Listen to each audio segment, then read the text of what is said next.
Mbappé a régné dans le meilleur match de la Liga, déclenchant l'enthousiasme des supporters du Real Madrid, qui ont confirmé que le Français n'était pas arrivé dans l'équipe blanche pour une promenade.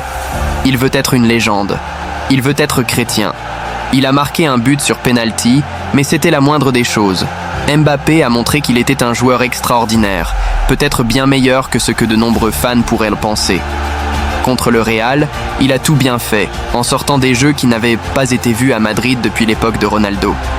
Quand ça démarre, c'est imparable, et il le fait avec une élégance qui vous fait tomber amoureux.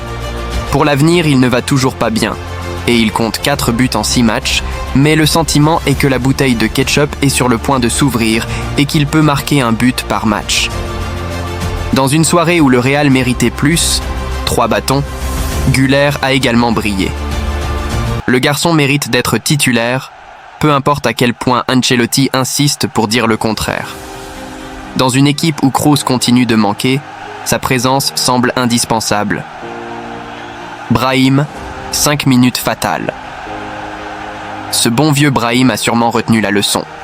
L'homme de Malaga a ressenti une gêne au niveau des adducteurs après un match au cours duquel il a laissé Mbappé seul et a insisté pour continuer sur le terrain. Il faisait un grand match et voulait montrer qu'il pouvait être titulaire, en ignorant les signaux que son corps lui envoyait. Une gêne musculaire ne disparaît pas d'un coup, mais Brahim s'est trompé pour continuer sur le terrain et a fini par l'éteindre.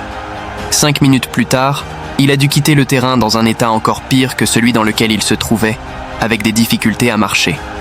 Une erreur qu'Ancelotti lui a reprochée et qu'il ne répétera sûrement pas. La défaite de Brahim est vraiment dommage pour Madrid, car c'est un joueur qui crée un déséquilibre à chaque fois qu'il touche le ballon. Avec Güler, c'est l'un des meilleurs partenaires que Mbappé puisse avoir. La Real Sociedad a failli marquer en première mi-temps, mais cette fois, elle n'est pas entrée en collision avec Courtois, ce qui arrive habituellement à toutes les équipes, mais avec la barre transversale. Susic fut le premier à avertir, avec un missile spectaculaire qui s'écrasa sur la traverse même. Puis Becker est arrivé pour frapper la barre transversale dans une occasion plus claire que la précédente. Nul doute que le géant Courtois, qui couvre presque tout le but lorsqu'il ouvre les bras, impressionne.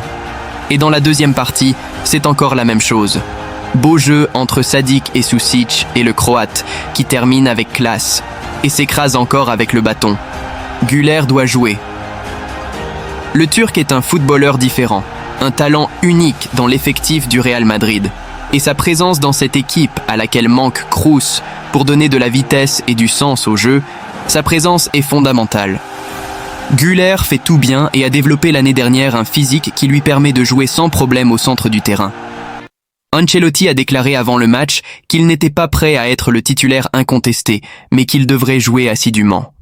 Il est conseillé de profiter de lui et de ne pas le brûler, car Madrid possède en lui l'un des meilleurs joueurs du monde. Le but de Madrid est venu grâce à lui, provoquant un penalty avec un missile qui est allé dans la lucarne et qui sentait le grand but. Sergio Gomez a joué le rôle de Remiro et a permis à Vinicius de tirer à 11 mètres. Le gardien du Real a réalisé l'un des meilleurs arrêts de la saison.